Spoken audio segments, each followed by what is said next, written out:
Good evening. This is the November 19th, 2025 meeting of the Newcastle Zoning Board of Appeals. Mr. Acting Secretary, could you close the first case? Sure, our first case, Govius, 9 Derby Lane. I think he's on Zoom. Sir, Can you hear us? are you here for Govius? It's on you. It's very muffled, for me at least. Can you repeat that, please? It sounds muffled, I can barely hear you. Barely hear us. Why is that? Our mics are on, you should hear us. So we can't hear you, just coming across muffled. We will try. I must be on this. Okay. Our technician says we're all clear of sending. It must be something on your end. Right, I don't know what it can be, but you can hear me, right? Yes. We can. Okay. So I'll manage then. Okay, so you can state your name, please, for the record, and tell us what it is that you seek. So my name is Daniel Govius, residing at 9 Derby Lane, Osmond.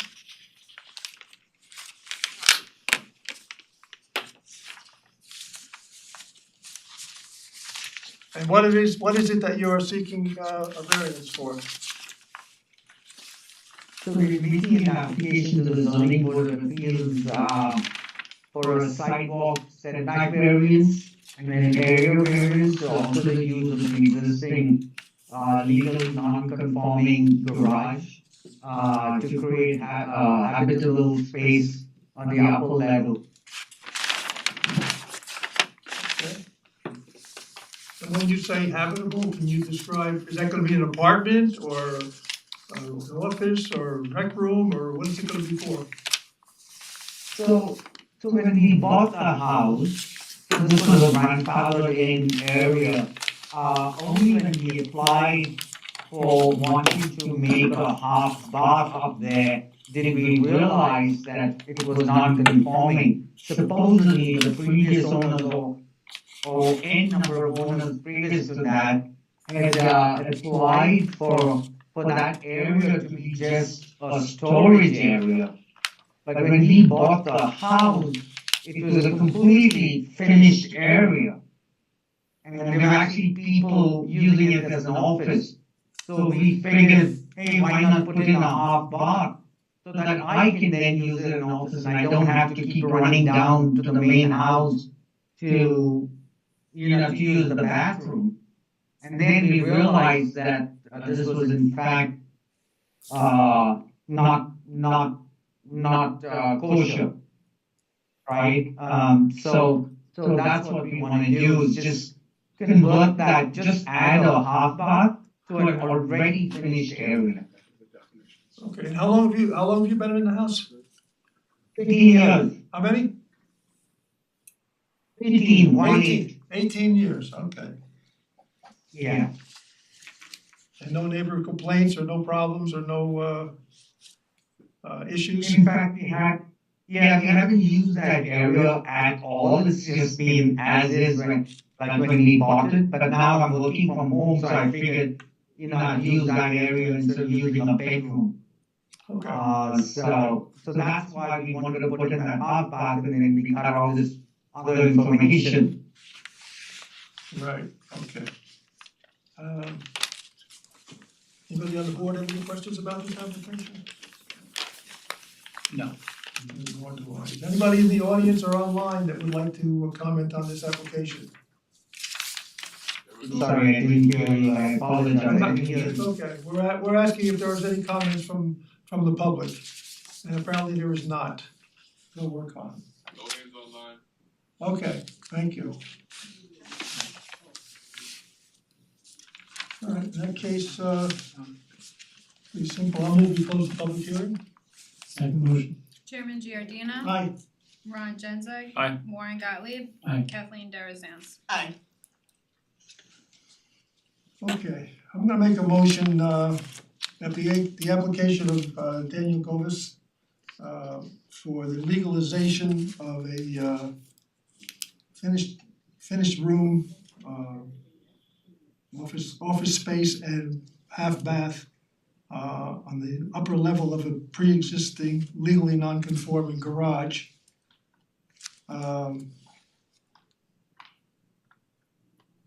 Be approved for the following reasons. And before I do that, I will just list the requested variances. We'll need a side yard variance of 23.4 feet. And I think that for the record, we should round that to 24 in case there's any little miscalculations which we get on occasion. And that's all the only variance we need other than the use of the second level. The approval of the variance will not create any undue excuse me. Let me just get through this thing here first. Will not create any undesirable change in the character of the neighborhood.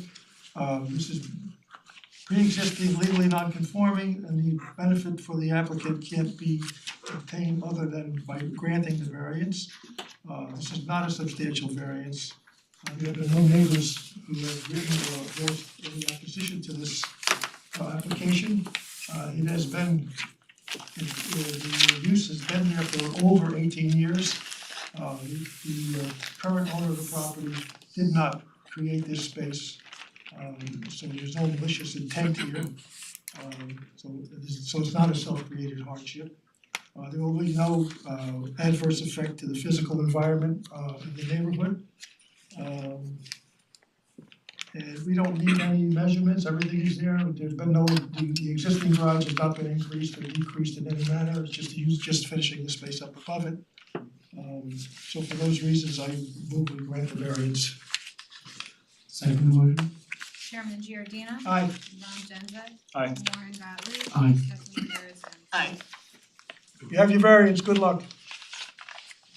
Very much for your time. Okay. Next case, Bloom Garden, 5 Sutton Farm Drive. Good evening. My name is Chris Munch and I'm here representing the Bloom Gardens at 5 Sutton Farm Drive. We are requesting the legalization of a generator, that's actually technically a generator pad, a side yard variance. We are requesting, the code requires 45 feet. It is set at 9.9, so the variance would be 35.1. It's actually a legalization from 2008. So I don't know how far you want me to go back in time, but in 2008, their house was built. I built it. The generator was part of the house, but somehow, some way, 2 separate permits were applied for in 2008, one for the deck and one for the generator. The generator seemed to have never gotten a denial letter, which would have brought us here, so that denial letter was issued a couple of months ago, and that's why we're here. In your packet, there's a map and a layout. We actually met with the existing new neighbor. He put a letter of affirmation, he didn't really care. We've screened it in, it's been screened in since 2008.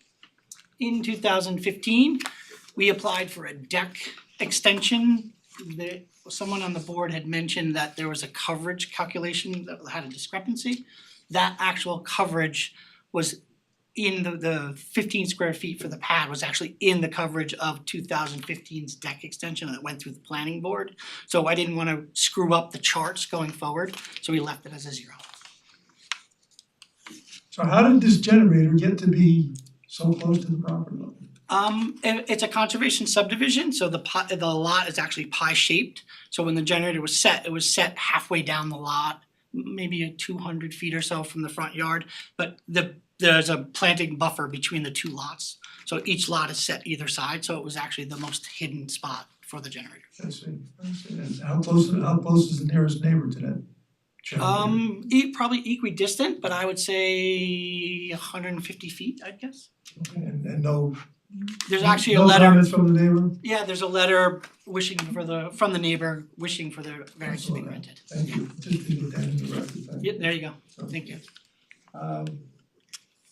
I don't see any problem with this one at all. Anybody on the board have any questions about this? I just wanted to, the coverage calculation sheet, it indicates that the proposed, I don't know if this is just a typo, but the proposed building coverage is 4,785 and the maximum permitted building coverage is 4,288. That's not one building, but That was from 2015, when the okay. deck extension went through the planning board and was granted. Okay. So we used the same chart to keep your records Okay. clean. Okay. Any other comments? Yeah, could you, on the map, I see 2 generators. Is that? May I step forward? Yeah. So on this, Yeah. so this is That's actually the a one we're survey. talking about, Yeah, right? this is the one we're talking about. And what is that? It looked like back then it was a potential proposed location for the generator. That was actually down the slope, so it wouldn't have worked. Thank you. Anybody in the audience or online that would like to comment on this application? All hands are raised online. No hands are raised. No other comments from the board? Okay, I'll move to close the public hearing. Second motion? Chairman Giordina. Aye. Ron Genzeg. Aye. Warren Gottlieb. Aye. Kathleen Darazan. Aye. Okay, I'm gonna make a motion that the application of Neil and Jennifer Bloom Garden for a 35.1 again, let's make it 36, just in case, they don't have to come back to us when they get their final measurement. 36 foot side yard variance to approve a pre-existing generator.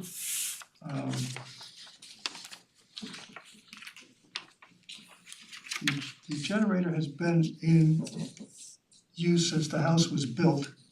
Apparently there was a mix-up in the permitting process and it was never taken care of at that particular time, although it's been there for quite a number of years.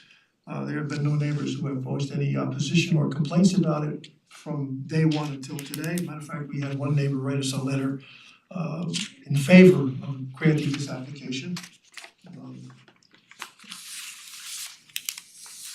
The granting of the variance will not create any undesirable change to the character of the neighborhood, and as it has been there for so many years. There is no other method other than granting the variance to achieve the desired end. This is not, in this particular instance, even though it sounds substantial because of the shape of the properties and the spread of the homes, this is not a substantial variance in my opinion. There'll be no adverse effect on the physical conditions of the neighborhood. You could argue either way about being self-created or not self-created. I'm gonna argue that it was not self-created. It was there and it's the way, it's just the way it is. Do we need any final measurements on that, Tom? I already have. You have all the, okay, William has all the pertinent measurements required. So in that case, I'll move that we grant. Second motion? Chairman Giordina. Aye. Ron Genzeg. Aye. Warren Gottlieb. Aye. Kathleen Darazan. Aye. Give your variance, good Thank you, luck. thanks for your time. Thank you for the help. We'll talk about the schedule. Thank you. Appreciate it all. Take care. Okay, next case, Nakash, 2 Meadow Hill Way. Good evening, I'm Alan Pilch from ALP Engineering. Brian Nakash is also here with me. I'll just say this application for variance is for the grading on the driveway. The code of the town is very specific with regard to the maximum possible change from, let's say, an up-gradient to when it dips. There's supposed to be no grade change more than 6%, and unless there's a vertical curve. But I'll just say, due to the length and configuration of the driveway, the finished grade of the driveway itself does not meet that criteria of less than 6%. It actually goes from 1.83% positive slope coming into the property and dips down at 10.36%, so the grade change was like 12.19%. I'll just say also that when I took a look at the elevations on the driveway, it actually would have complied if the center line of the driveway at station 22 feet in from the property line, was, or from the edge of the pavement, was 1.2 inches lower than what was actually constructed. And on 20 feet into the property was 2¼ inches less in elevation. So we're talking a matter of inches for what the I'll say the as-built condition of the driveway is compared to what it was supposed to be. And that's what we're requesting is a variance to permit the driveway to remain in its current condition, which is eminently drivable. I don't think there's any harm to the environment or the neighborhood as a result of this request for variance. Okay, So as I say, we're just talking about a matter of an inch or so at two different locations and it would have complied. So I know contractors are extremely accurate, but maybe they're not always understood. millimeters. And this has been in existence for how many years now? About a year or so, I think, 2 years now. 2 years.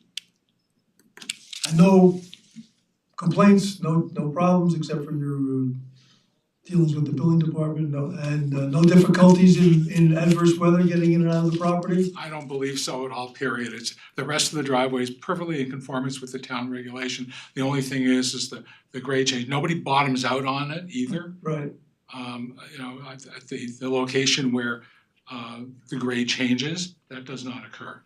okay, So I don't think there's an issue at all. okay. Board? There's no specific reason, it was off, it just was a I think it's just a matter. field mistake. I think it's just a matter that contractors are not always 1,000% accurate when they're establishing grades. And if you're off by 1 inch, they may not even see it, or a couple inches. So I think that's why it occurs. I think contractors do it's a short driveway, and I think that's why it happened. What we did as required is establish stations, the elevation at certain stations coming in off the cul-de-sac in this case. And as it turns out, it just didn't meet the town criteria. But I've driven it, and I think Brian and his family have driven it plenty of times, and there's just no issue with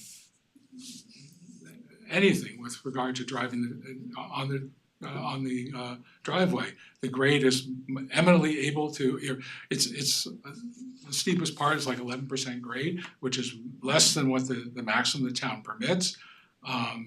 And there's no bottoming out where the grade changes from an incline to a decline. That doesn't happen. So that's why I don't think there's an issue with it at all. Okay, anybody else? No. Anybody in the audience or online would like to address this application? No hands are raised No online. hands are raised. Okay, I'll move we close the public hearing. Second motion. Chairman Giordina. Aye. Ron Genzeg. Aye. Warren Gottlieb. Aye. Kathleen Darazan. Aye. Okay, I'll make a motion that the application of Brian and Lindsay Nakash for a driveway grade variance where we have a change at station 0.12 2%, a change at station 0 is 1.7. Variance 1.7 is needed. A change at station 25.0, where you need a 0.4% variance. Be approved for the following reasons. These are very, very minimal changes in the required grades. There's no malicious intent on this. It's just a matter of construction being as accurate as they could do at the time, but in the meantime, you're talking about only 1.2 inches at one point and 2.25 inches at another point on the driveway. There's no difficulty in accessing the property through this driveway, either ingress or egress. There is no danger to traffic As such, when people are entering or are exiting the driveway, there's no other method to achieve the desired other than granting the variance. Just to change the grades is to meet the code at this point would be ridiculously expensive and absolutely actually counterproductive. What you have there now is as eminently usable as it would be if you changed it. There'd be no adverse effect on the physical environment of the property.